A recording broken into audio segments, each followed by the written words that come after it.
दोस्तों, एक बार फिर मैं आपके लिए लेकर आया हूँ बहुत ही डरावनी कहानी, जिसे सुनकर आपके होश उड़ने वाले हैं। तो चलिए कहानी की शुरुआत करते हैं। विशाल नामक 40 वर्षीय व्यक्ति 7 माह के बाद अपने भरे पूरे परिवार में लौट रहा था। विशाल शहर से बाहर नौकरी करता था। 7 महीने का पूरा पैसा इकट्ठा करके वह अपने घर लौट रहा था। उसके परिवार में उसकी पत्नी थी और 2 बच्चे थे। विशाल रेलगाड़ी से अपने घर का सफर तय कर रहा था। रात काफी हो चुकी थी। ट्रेन में सवार सभी अपने बर्थ पर सो रहे थे, मगर विशाल की आंखों में नाम मात्र का नींद था। इसका सबसे बड़ा कारण उसे घर जाने की खुशी थी। घर जाने की खुशी में विशाल को नींद नहीं आ रही थी। विशाल के अलावा एक व्यक्ति ऐसा और भी था जो सोया नहीं था। उसकी बर्थ के सामने वाली बर्थ पर ही वह व्यक्ति बैठा था। अपने सामने चुपचाप बैठे व्यक्ति को विशाल ने देखा तो जाना कि वह ड्रैकुला की कहानी पढ़ रहा था। विशाल को लगा कि उसके सामने जो व्यक्ति बैठा है वह किताब पढ़ने के माध्यम से अपना वक्त बिता रहा है। शायद उसे भी नींद नहीं आ रही है। विशाल को लगा कि वह क्यों ना अपने सामने बैठे व्यक्ति से बात करने में अपना समय गुजारे। इसी इरादे के साथ विशाल ने उसे पुकारा, भाई साहब। किताब पढ़ रहे व्यक्ति ने उसकी आवाज को अनसुना सा करके उस पर कोई ध्यान नहीं दिया। भाई साहब। दूसरी आवाज पर उसने किताब नीचे करके विशाल को सपाट दृष्टि से देखा। उसके चेहरे पर भी सपाट भाव थे। इस बार विशाल तनिक संकोच से साथ बोला, मैंने आपको डिस्टर्ब तो नहीं किया? नहीं, सामने बैठे व्यक्ति सपाट स्वर में बोला। विशाल मुस्कुराकर उससे बातों का सिलसिला जारी रखते हुए बोला, आपका नाम क्या है? सूर्य प्रताप, वह बोला।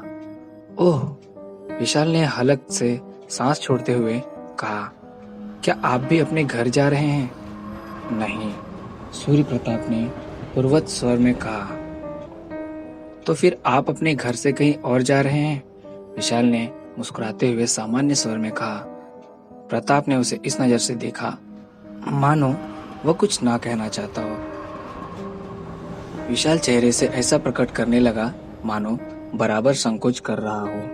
फिर बोला, मैं आज 7 महीने बाद अपने घर वापस लौट रहा हूँ। अपने परिवार से मिलने की खुशी में मुझे नींद नहीं आ रही है, इसलिए मैंने सोचा थोड़ा आपसे बात कर लूं। प्रताप कुछ न बोला। वह उसकी बात पर सिर से इस तरह जुम्बी कर रहा था मानो उसकी बात पर सहमति जता रहा हो।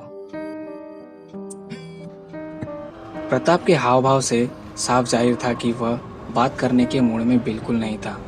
वह निरंतर जता रहा था कि जैसे उसे इस समय बात करना बिल्कुल अच्छा ना लग रहा हो, मगर आज तो जैसे विशाल चुप रहने के मूड में बिल्कुल नहीं था। वह बातों को बढ़ावा देते हुए बोला, भाई साहब, क्या आप भूत प्रेतों पर विश्वास करते हैं? हाँ, प्रताप अपने छोटे से उत्तर में बात को पूरा किया। मगर कैसे? विशाल बोला, क्या आपने कभी किसी भूत या प्रेत को अपनी आंखों से देखा है? उसके प्रश्न पर प्रताप ने चंद लम्हों तक उसे ध्यानपूर्वक इस तरह देखा मानो उसे बहुत कुछ कहना चाहता हो, मगर ऐसा बिल्कुल नहीं हुआ। कुछ कहने के स्थान पर प्रताप ने किताब अपने चेहरे के सामने की और उसे पढ़ने लगा।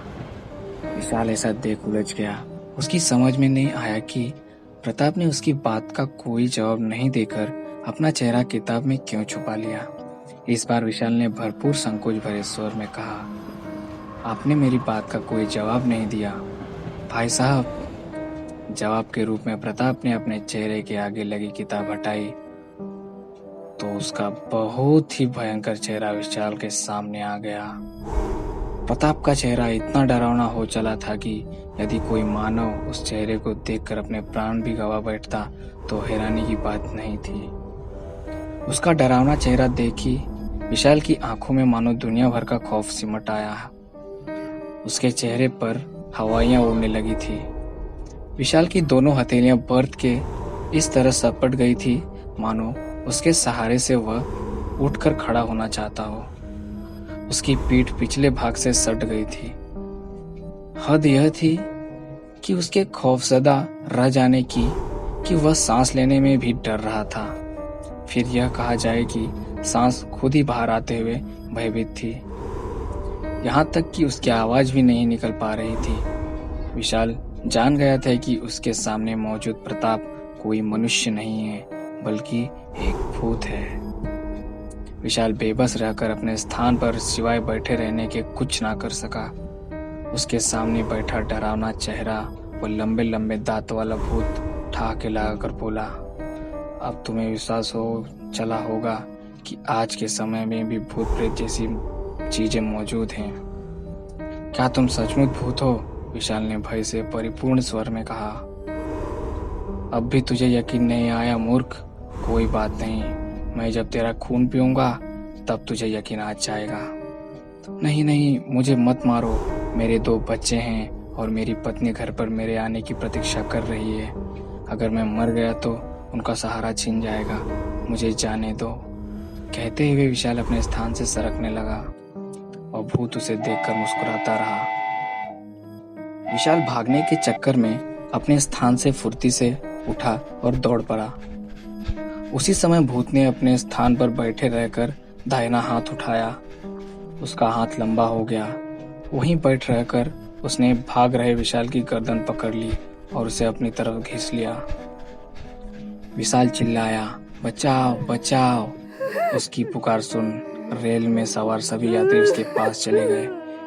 विशाल ने देखा कि उसके पास आए सभी यात्रियों के चेहरे भी बहुत डरावने हो चले हैं। अब उसे यह समझने ज्यादा वक्त लगकर ट्रेन में सवार सभी यात्री भूत हैं। पूरी रेलगाड़ी भूत से भरी थी। आहिस्ता आहिस्ता विशाल के चारों ओर भूत ने घेरा डाल लिया। इस चक्रव्यूह में फंसने के बाद विशाल का हार्ट अटैक आना तय था और विशाल को हार्ट अटैक आ गया। इसी के साथ सारे भूत विशाल का खून पी के साथ साथ उसकी बोटी बोटी तक नोच खा गए। तो कहानी की अंत होती है। मुझे उम्मीद है कि आज की कहानी भी आपको पसंद आई होगी। तो अगर कहानी पसंद आई हो तो प्लीज़ इसे लाइक करें, शेयर करें और ऐसी और भी कहानियाँ सुनते रहने के लिए हमारे चैनल को सब्सक्राइब करें। धन्यवाद।